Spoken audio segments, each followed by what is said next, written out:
ज्ञान उधति अरु ज्ञान घन सद्गुरु शंकर रो नमो नमो भवारहि सकल सपूजन भू। धर्म अनुरागियों को तथा भक्तगणों को मेरा हार्दिक नमन। ज्ञान संकलनी तंत्र में यह वाक्य आया है, श्रवण करें।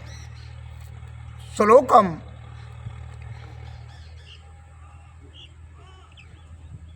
धंतु पर पश्यामपि यद उद्वक्तम तत दर्श्ये अधि।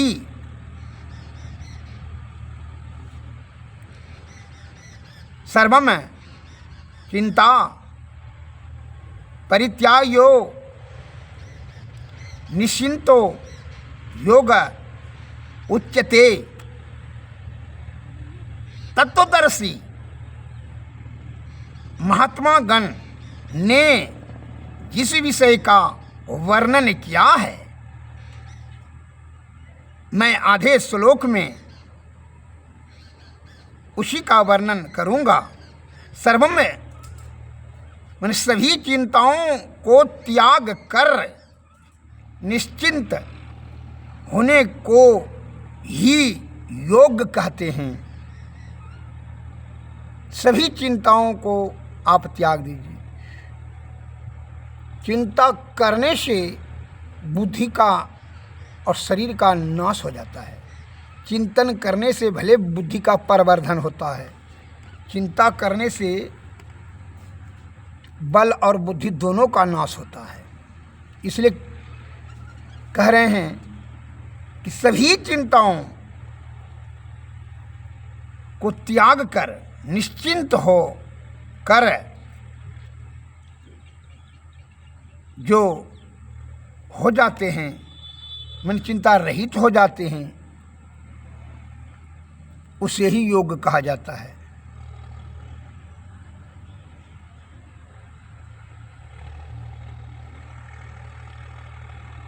और जब तक आप चिंता के घेरे में रहेंगे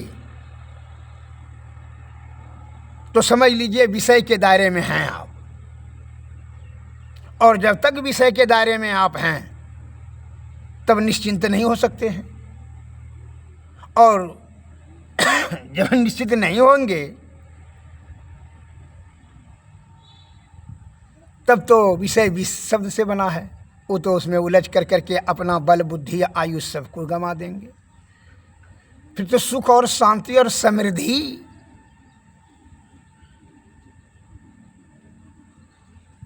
ईश्वर प्राप्त कैसे होगा? कुछ नहीं प्राप्त होगा। व्यर्थ में आपका आयु बल बुद्धि छिन्न होगा।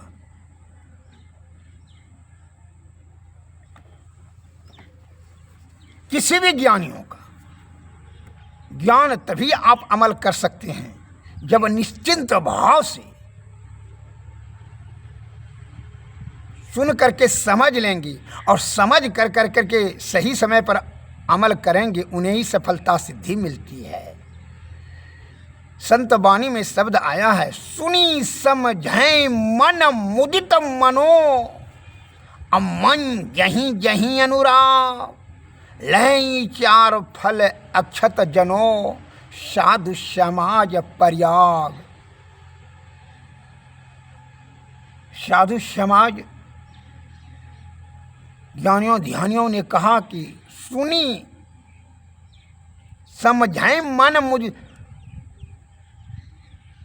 उदार चरित्र से, शुद्ध और पवित्र हृदय से जो सुन करके समझ ले और समझ कर जो सही समय आने पर अमल करें, उन्हें क्या होगा? जब अमल करेंगे तो तब उसको लाभ होगा, और जब सुन करके समझ ही नहीं सकेंगे तो फिर लाभ का आशा क्या रहेगा? तब तो व्यर्थ में ही समय सुनाने वाला का और सुनने वाला दोनों का जो नष्ट होगा। अब मैं आपको एक उदाहरण देता हूँ, उपमा।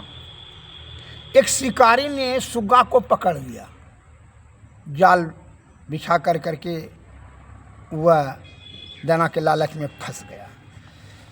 सुग्गा तो था तेज, जैसे आप तेज हैं, लेकिन विषय रूपी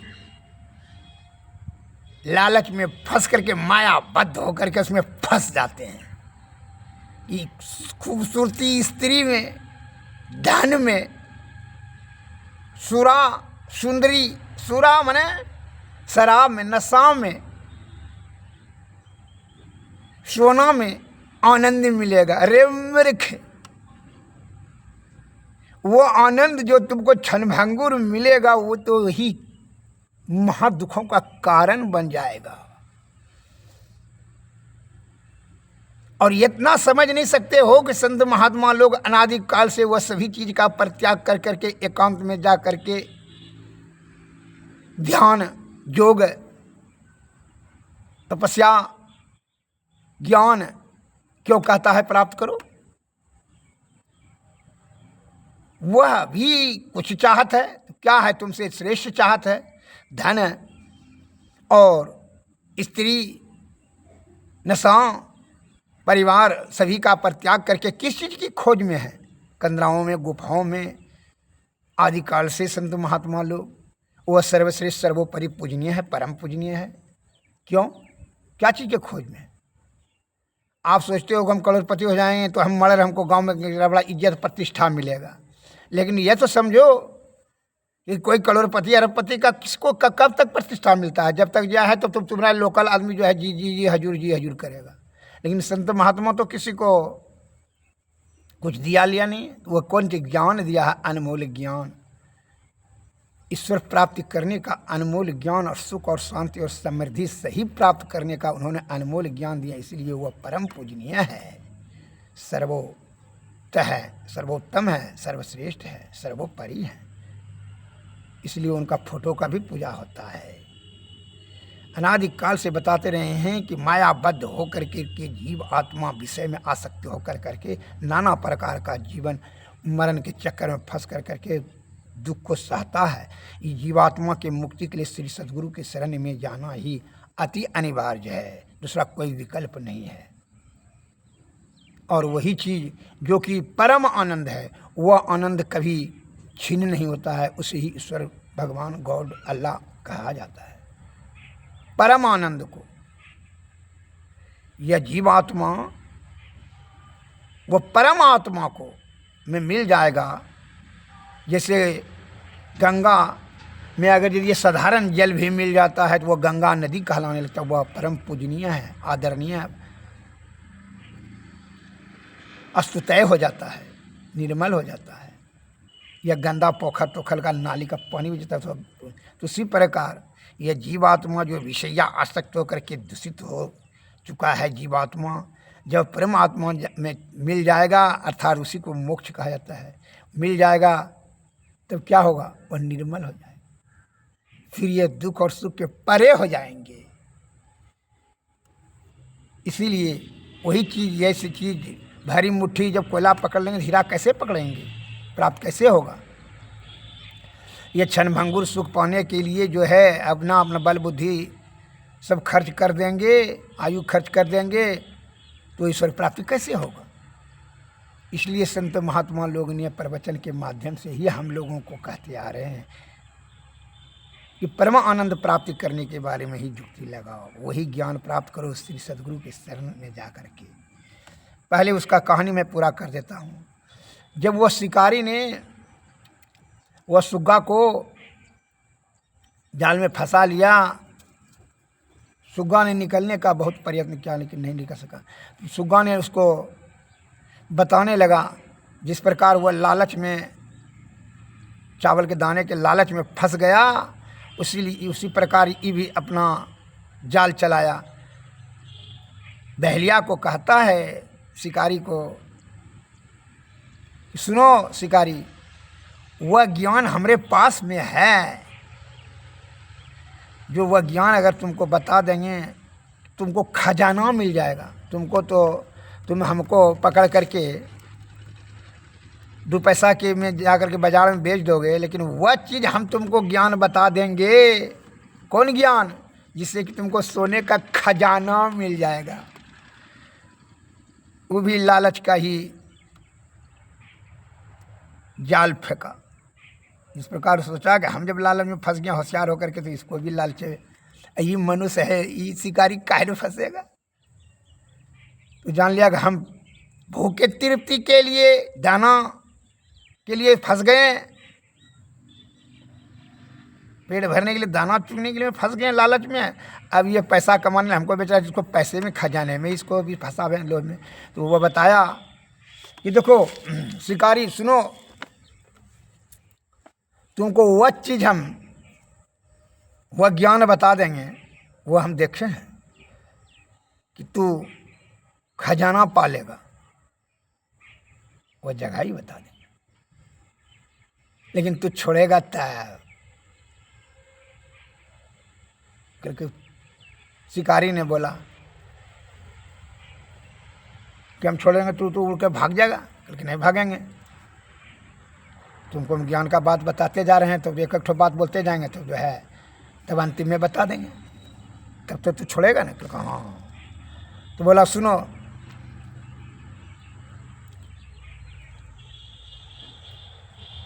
किसी पर विश्वास मत करना, पहला ज्ञान।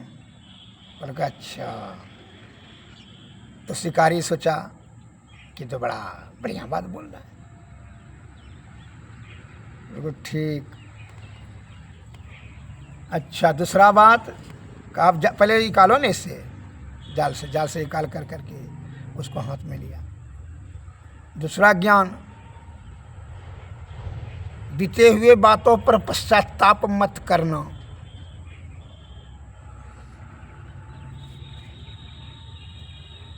क्योंकि अब तरती पर रखो हमको, ठीक है। तीसरा, मूर्ख को उपदेश मत देना। मूर्ख को ज्ञान मत देने का कोशिश करना। का मूर्ख हृदय न चेत जो गुरु मिले बिरंची समो। ब्रह्मा जी के समान भी गुरु मिल जाए, उसका हृदय में चेतना जागृत नहीं होगा। क्या अगर यदि विद्वान बनने का उनकी यदि कमाई धर्म की रहती तो पहले ही बन जाता, लेकिन विद्वान का ज्ञान का पहले ही तिरस्कार कर दिया। इसका मतलब हृदय में उसको विद्या नहीं ऑब्जर्व हो रहा है, ग्रहण नहीं करेगा। वो उल्टा अर्थ लगा करके आपका शत्रु बन जाएगा। इस पर भी मैं एक ठो कहानी बताऊंगा, पहले इसको पूरा कर देता हूँ। नहीं तो आपका खतरा करेगा मूर्ख ने, अगर उसको ज्ञान का उपदेश देगा तो उल्टा अर्थ लगा करके उसको खतरा कर देगा। कहा अच्छा अब छोड़ो हमको, जाने दो। कहा ठीक है जाओ, विश्वास हो गया ना हम ज्ञानी हैं। कहा हाँ विश्वास हो गया, आप बता देता। तो डाल पर चला गया, वृक्ष के डाल पर उड़ करके चला गया। अब कहा कि हाँ बताओ ना खजाना। कह हमारे पेट में 1 किलो सोना है। तो यह शिकारी ने बड़ा भीतर मन में पछताने लगा कि इसको बेकार छोड़ दिए। तो यह फिर बुद्धि लगाने लगा, अच्छा या ना सुग्गा, तुमको सोने का पिंजरा में रखेंगे, बेचेंगे नहीं, तुमको अपने घर पर जो है दूध भात खिलाएंगे, सोने का पिंजरा तुमको रखेंगे। तो सुग्गा ने कहता है तुम 1 नंबर का मूर्ख हो, तुमको उपदेश ज्ञान बताना उचित नहीं होगा। जब 3 बात का शिक्षा दिए, तुमको ज्ञान का बात बताएं, तो तीनों में से किसी बात का तू अमल नहीं कर पा रहा है। जब तुमको पहले बात बताएं कि किसी पे विश्वास करो, तुम विश्वास कैसे कर लिया कि हमारे पेट में 1 किलो सोना है, जब हमारा वजन 100 ग्राम नहीं है। तुम्हारे हाथ में थे तो हाँ, जब तुमको ये इतना अंदाज नहीं लगा सका, तुम्हारे पास ज्ञान नहीं है कि जब हमारा वजन 100 ग्राम नहीं है तो 1 किलो पेट में हमको सोना कैसे हो सकता है। मूर्ख कहीं का। और लालच में फंस करके बोलते हो हमको फुसला रहे हो। एक नंबर का तुम मूर्ख है, इसलिए तुमको ज्ञान और आगे बताने की आवश्यकता नहीं होगा। तुमको तो पहला गलती कर दिया कि जो है तुमको विश्वास नहीं करना चाहिए हमारे पेट में 1 किलो सोना है जब मेरा वजन 100 ग्राम नहीं है। पहला। दूसरा कि तुम विश्वास कर पछता रहा है भीतर भीतर किसको बेकार छोड़ दिए। ये दूसरा, वो भी आज्ञा उल्लंघन हो गया, वो भी ज्ञान का अमल नहीं करवा रहा है। और तीसरा मूर्ख हो 1 नंबर कि तुमको कोई विवेक विचार नहीं है, ज्ञान नहीं है, तर्क वितर्क शक्ति ज्ञान नहीं है, आत्मज्ञान नहीं है कि जब वजन इसका 100 ग्राम नहीं है तो क्या।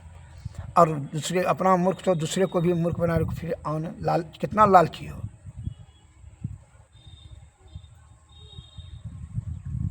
सोने के पिंजरा में खिलाओ, सोना पिंजरा तुम्हारे पास कहाँ से होगा। दूध भात खिलाएंगे तुमको, दूध भात खाना का मिलता और सोना का पिंजरा रहता तो तुम यही सब काम करता, शिकारी, हत्या बड़ा पाप करता। मूर्ख, तू खुद मूर्ख है, दूसरे कोई मूर्ख बना रहा। तुम ज्ञान देने के योग्य नहीं हो, जाओ भागो, भटकते रहो दुख रूपी दलदल में। ज्ञानी को ज्ञान दिया जाता है। इतना कहा करके सुबह उड़ गया। इस कहानी से क्या अर्थ समझें? इसका अर्थ स्पष्ट है कि इसलिए संत महात्मा लोग कहते हैं कि क्षणभंगुर सुख पाने के लिए जो विषया आसक्त होकर करके अपने बल बुद्धि और आयु को जो खर्च कर रहे हो, ये सबसे बड़ी भारी भूल है।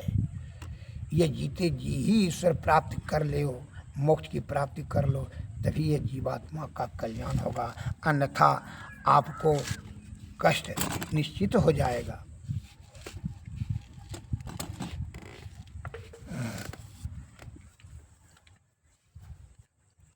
अब मैं बता रहा हूँ, उपमा दे रहा हूँ दूसरा कहानी से कि मूर्ख को उपदेश नहीं देना चाहिए। क्यों? नहीं तो वो उल्टा अर्थ लगा करके आप ही पर जो है शत्रु बन कर करके आप ही से शत्रुता करेगा और आप ही के उलझ जाएगा, नाश करने के लिए आपको। कहिए कैसे? मैं उदाहरण दे देता हूँ। भीषण बारिश हो रही थी जंगल में, जो है एक विशाल वृक्ष पर बंदर, बहुत से बंदर जो है, बंदर थर-थर काँप रहा था वर्षा कारण से। लगातार बारिश हो रही थी 3-4 दिन से।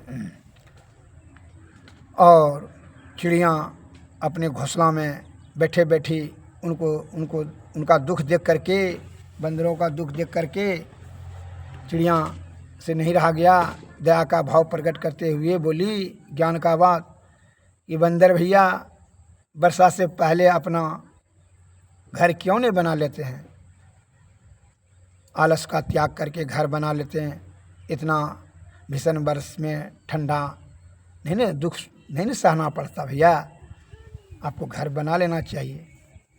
देखिए हम घर बना लिए हैं वर्षा से पहले, तब कितना आराम से जीवन बिता रहे हैं, किसी प्रकार का वर्षा से कोई कष्ट नहीं हो रहा है। आपको भी इसी प्रकार अपना मकान बना लेना चाहिए। तो बंदर ने उल्टा अर्थ लगा करके कहता है, ओ तुम हमको जो है वर्षा में भीगते हुए ठुठुरते हुए ठंड से देख कर करके मजाक करते हो, हमसे खिल्ली उड़ाते हो। भीतर में बैठे बैठी घोंसला में बैठ कर करके हमको धर्म का उपदेश दे, तो ज्ञानी बड़ा का ज्ञानी बने हो। तुमरा हम थरो खोते उजाड़ देते हैं। वो ऐसा कहा करके बंदरवा उसका खोते उजाड़ दिया। वह अंडा लेकर करके भाग गई, वो भी वर्षा से भीग करके कष्ट में पड़ गई। इसलिए उड़ करके भागते हुए चिड़िया बोली कि मूर्ख हृदय न चेत ज्यों गुरु मिले बिरंची समो। मूर्ख को धर्म का ज्ञान का उपदेश देना अपने पैर में कुल्हाड़ी मारने के बराबर है। इसलिए 60-60 समाचार है। मूर्ख को ज्ञान बताइएगा, वही आपका घातक शत्रु बन जाएगा और शत्रुता से आपका ही जो है से लटक जाएगा, आपको नाश कर देगा, कष्ट में डाल देगा। खुद में कष्ट में ही है और आपको कष्ट में देगा। जो समझ लीजिए कि दूसरे को कष्ट देता है तो आप जान लीजिए, यदि वह डिंग मार रहा है कि देखिए उसको मारे, उसको 4 लाठी मारे, 4 ठो गाली उसको दिए, 40 ठो उसको गाली दिए, तो समझ लीजिए वह आपको भी साथ में भी वही दुर्व्यवहार करेगा। इसलिए उसकी प्रवृत्ति ही नीच है। इसलिए ऐसे सब दुष्ट मूर्ख से, दुर्जन से को त्याग करके दूर हो जाना चाहिए और निर्विकार भाव से, शुद्धचित आत्मा से, पवित्र आत्मा से श्री सद्गुरु के शरण में जाकर के पूर्ण भरोसा और विश्वास, श्रद्धा युक्त होकर के उनके चरण का सेवा करने से सत्संग भजन करें और संतोषपूर्वक जीवन यापन करें। सही काम दृढ़ मन से करें और ध्यान हमेशा ईश्वर में लगाए रखें। गुरु के सेवा में रहें। गुरु के मार्गदर्शन से, सेवा से वह प्रसन्न हो जाएंगे, तब उनकी कृपा से, युक्ति से, भक्ति से तब मुक्ति होगा। और बिना गुरु नर भव तरई न कोई, जौ हरि बिरंची शंकर सम होई। बिना गुरु का कोई भी भवसागर पार नहीं हो सकता है। इसलिए विषय का परित्याग परम आवश्यक है और ज्ञानी आदमी ही आपके ज्ञान को अमल कर सकते हैं, जिनको खुद ज्ञान नहीं है। जैसे हीरे का कीमत कौन देगा? कोई जौहरी देगा? जो मछली खरीदने वाला है, सब्जी खरीदने वाला है, अंडा मुंडा खाने वाला है, वह जो है मछली बेचने वाला, अंडा बेचने वाला, ये सब आपका हीरे का कीमत नहीं देगा। इसलिए वहाँ हीरे का बखान करना निरर्थक होगा। शास्त्र का उपदेश शास्त्रज्ञों के पास, इसके पास ज्ञान है, उसको सोचने और समझने और बुझने की, उसके समक्ष करने से आपका महत्व समझेगा। अब मूर्ख के आगे में नहीं अपना ज्ञान का बखान करना चाहिए। श्री सद्गुरु महाराज की जय। अतः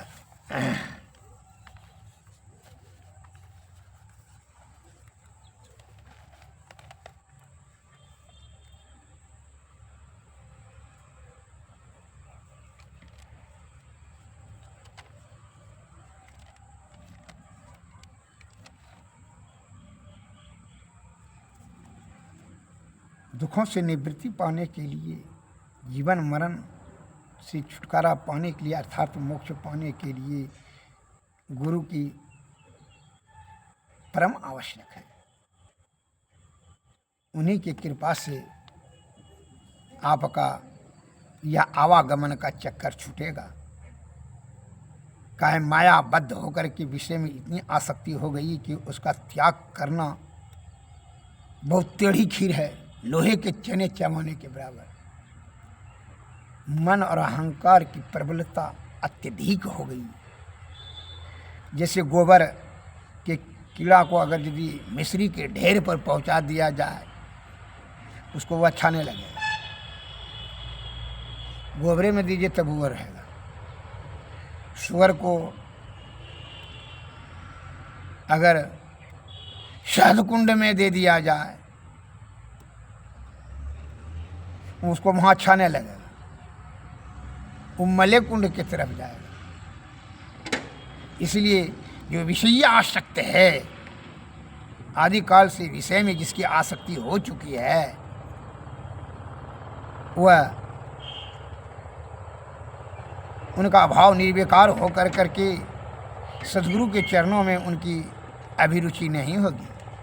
सत्संग भजन भक्ति ईश्वर का वह आलोचना करेगा। तो जान लीजिए, इसलिए कहा जाता है तुलसी पिछले पाप से हरि चर्चा न सुहाय, जैसे ज्वरों के ताप से अन्नों की रुचि जाए। जिसको पाप का पुंज जमा है, जन्म जन्म से जो पाप पुंज जमा है उसको हरि का चर्चा अच्छा नहीं लगेगा। जिस प्रकार जिसको ज्वर है, बुखार हो गया है, उसको खीर अच्छा नहीं लगेगा। क्या खीर खराब हो गया?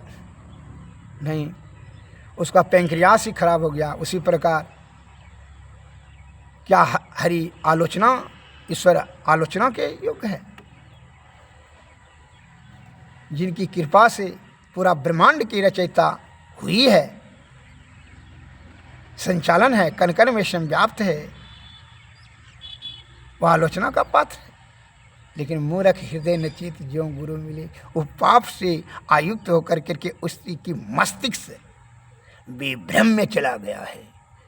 वो सदगुरु की आसीन कृपा हो जाए तब जो है उसका यह पाप ताप संताप छिन्न हो सकता है। श्री सदगुरु महाराज की जय।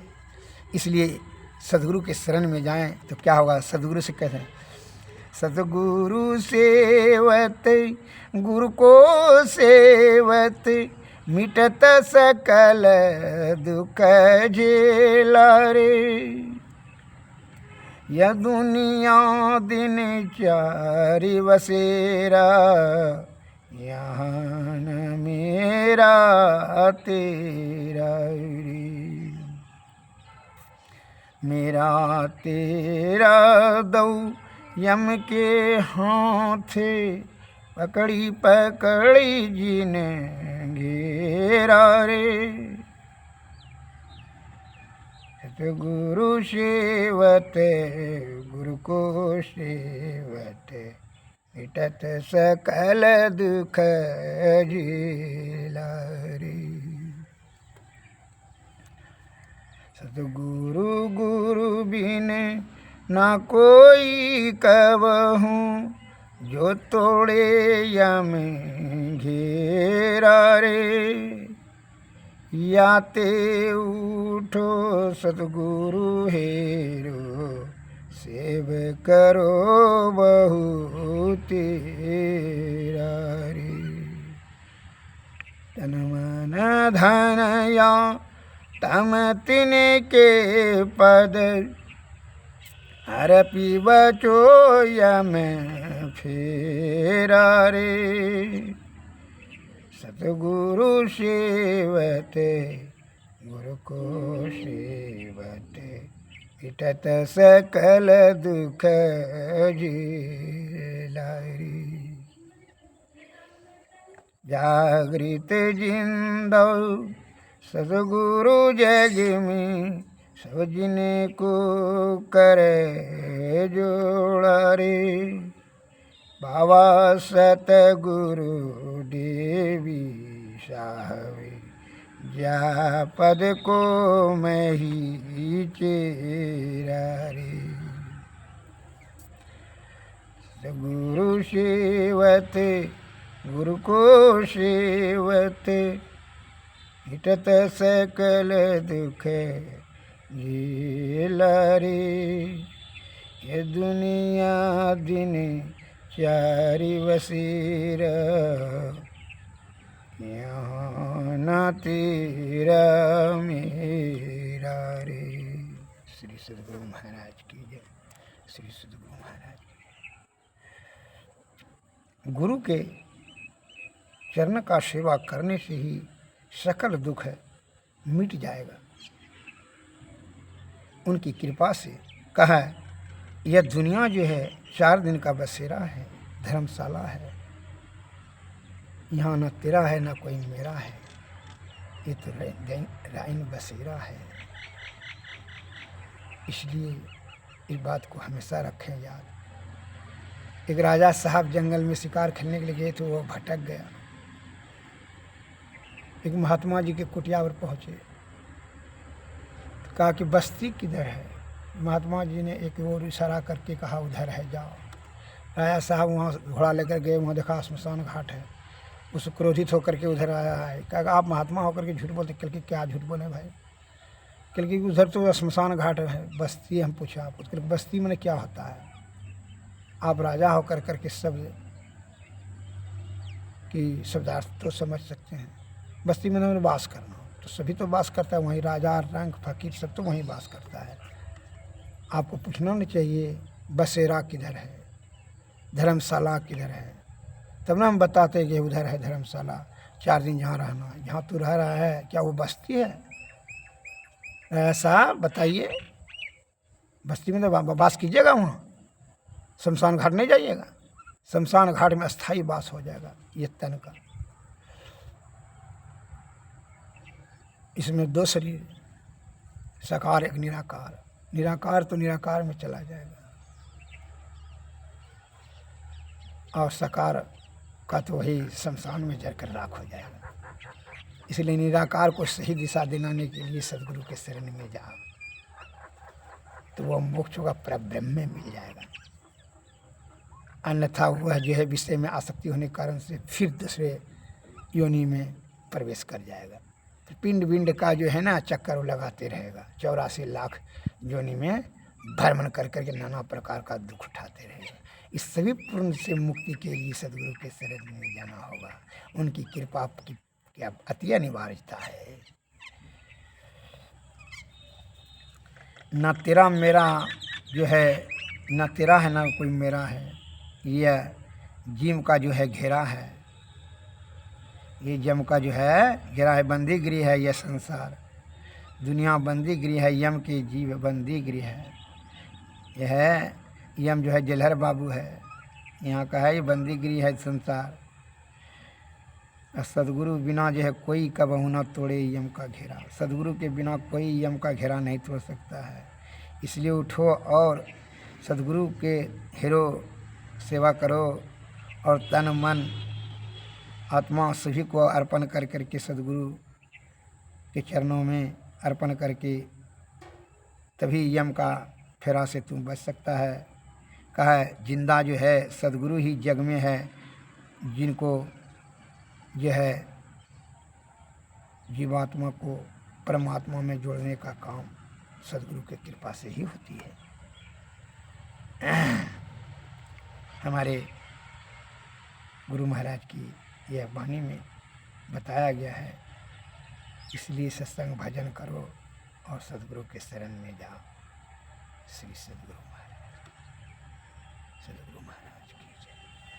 सदगुरुवे नमः। नमस्कार। जय हिंद।